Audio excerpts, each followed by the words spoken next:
आलोक जी, अगर चुनाव आयोग कोई कोशिश कर रहा है तो बजाय इसके कि हम आम पब्लिक में, मतदाताओं में जागरूकता फैलाने की कोशिश करें, लेकिन यहां पर तो सियासत ज्यादा दिखाई दे रही है। आप लोगों को ऐसा क्यों लगता है कि ये जो प्रक्रिया चल रही है उससे बीजेपी को पूरा फायदा हो जाएगा?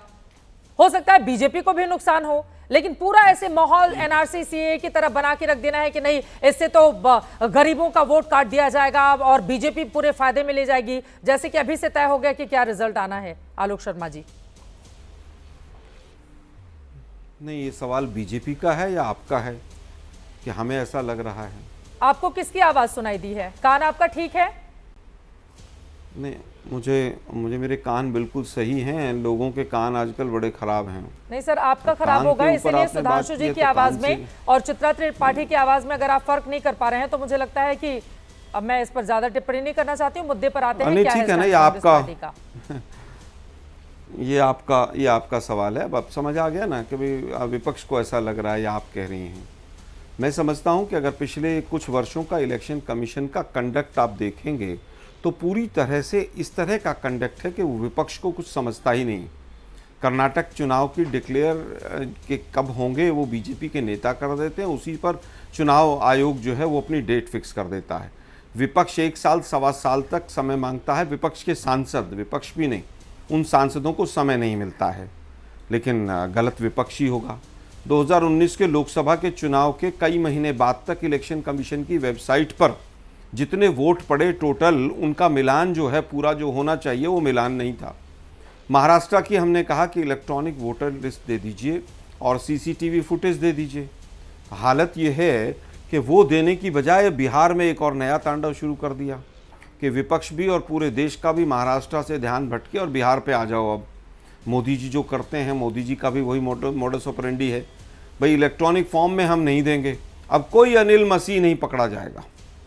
अनिल मसीह सुप्रीम कोर्ट में पूरी तरह से ये तय हुआ, सिद्ध हुआ कि उसने लोकतंत्र का चीरहरण किया और सुप्रीम कोर्ट में हुआ, लेकिन आज भी बना हुआ है अपने पद पे, वो भी बना हुआ है।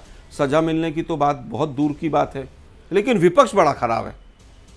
अब जब भी इलेक्शन कमीशन से सवाल पूछो तो या तो जवाब देने के लिए बीजेपी आती है या फिर चित्रा त्रिपाठी जी भी सवाल पूछने लग जाती हैं।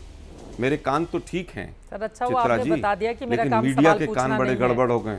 सर आपने अच्छा हुआ बता दिया आलोक शर्मा जी कि मेरा काम सवाल पूछना नहीं है। अब आप बता दीजिए मेरा काम। आप कहां से कहां? आलोक शर्मा जी, नहीं, एक सेकंड सर, मस्खरी नहीं हो रही है ना यहाँ पर, गंभीर मुद्दे पर डिबेट हो रहा है। आलोक शर्मा जी, बिहार पर इस वजह से डिबेट हो रहा है क्योंकि बिहार में इलेक्शन होना है और बिहार के बड़े नेताओं ने ये सवाल उठाए हैं। अब आरजेडी के नेता सड़क पर खड़े होकर सवाल पूछें और आलोक शर्मा जो कांग्रेस उनके सहयोगी हैं उनको लगे कि बिहार पे क्यों सवाल पूछा जा रहा है, तो ये तो ठीक नहीं है ना आलोक जी। और कांग्रेस पार्टी को ये भी सोचना होगा। चुनाव आयोग अभी लेकर आया है ना लिस्ट, 2020 के आंकड़े देख लीजिए सर। 70 सीटों पर लड़कर नहीं, मैं सुनूंगी आपकी बात, लेकिन व्यक्तिगत टिप्पणी नहीं करेंगे आप मेरे ऊपर। आलोक शर्मा जी, व्यक्तिगत टिप्पणी नहीं करेंगे आप मेरे ऊपर। 70 सीटों पर लेकर जो पूछते हैं कि मोदी जी आम चूस कर खाते हैं, काट कर खाते हैं, मस्करी वो करते हैं कि जो लोग पूछते हैं कि आप बटुआ रखते हैं कि क्या रखते हैं जेब के अंदर। आम ही पसंद आया तो आप क्या कर सकते हैं? आप कौन सा टॉनिक खाते हैं? आलोक शर्मा जी, 70 पर लड़कर अगर 19 सीटें जीती है कांग्रेस को ग्राउंड पर जाकर अपने आप को मजबूत कीजिए, बजाय इसके एंकर को टारगेट करने चित्रा जी जरा। हाँ सुनाइए, एंकर पर टिप्पणी नहीं। आप लोग क्या हैं? चित्रा जी सुनिए जरा, मैं टिप्पणी आप पर नहीं कर रहा था, टिप्पणी आपने शुरू की कि कान खराब है आपके। ये टिप्पणी आपकी थी। आपने पूछा कि ये बीजेपी का सवाल है या चित्रा त्रिपाठी का सवाल है? पूछा कि सवाल तो मेरा था ना, मैं पूछ रही थी, तो आपको अधिकार है कुछ भी कह देने का। मैं पलट कर नहीं बोलूंगी आलोक शर्मा जी, आप गलतफहमी पालकर बैठे हुए हैं। गलतफहमी किसी भी पार्टी के प्रवक्ता को नहीं होना चाहिए कि वो आएगा कुछ भी बोलकर चला जाएगा और ऐसा बर्दाश्त करेगा और सहेगा। मुद्दे पर बात कीजिए, बिहार की जनता सुन रही है। प्लीज आलोक जी, मुद्दे पर चित्रा जी एंकर से क्लैरिफिकेशन, चित्रा जी एंकर से क्लैरिफिकेशन ले लिया कि ये सवाल बीजेपी का है या चित्रा जी का है, तो इसमें आपको इतनी मिर्ची लग गई? क्या गलत पूछ लिया था मैंने? अरे स्पष्ट बोला, मैंने साफ पूछा कि सवाल आपका है या बीजेपी का। इसमें क्या गलत था? इसमें नहीं, आपके कान खराब है क्या? कान तो ठीक होंगे। सवाल मैं पूछ रही हूँ तो मैं आपका बताऊं क्या क्या खराब है। सवाल मैं पूछ रही हूँ, बीजेपी बहुत दिक्कत हो जाएगी, वापस आ जाएंगे। पूछोगे सर, अरे आलोक शर्मा जी, धमकी देना क्या दिक्कत हो जाएगी? क्या दिक्कत हो जाएगी?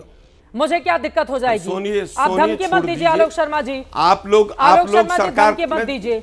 आप मेरे कान के ऊपर कैसे बात कर सकती हैं? वापस आते हैं, मुद्दा गंभीर है, रुकिए इस तरह की टिप्पणी नहीं कर सकते। सुधांशु जी, वो जो बात कह रहे थे उस पर आप जवाब दे दीजिए प्लीज। इलेक्शन कमीशन होगी, आप जल्दी से अपनी बात खत्म कीजिए, मैं जाऊंगी। मैं उत्तर दे देता हूं, बोलिए प्लीज। अरे भाई एंकर इस लायक है ही नहीं कि एंकरों के ऊपर बात हो। बहुत शुक्रिया सर, आप पूरे लायक हैं, आप पूरे लायक हैं। आगे आगे बोलिए सर, आप विपक्षी प्रवक्ता भी बन जाइए, एंकर की कुर्सी पर भी बैठ जाइए सर, बहुत अच्छा लगेगा मुझे। आलोक जी, टिप्पणी नहीं, मुद्दे पर प्लीज। मुझे लगता है कि एंकर्स का बॉयकॉट सही था, ये रोज सिद्ध करते हैं आप लोग। वापस आता हूं, देखिए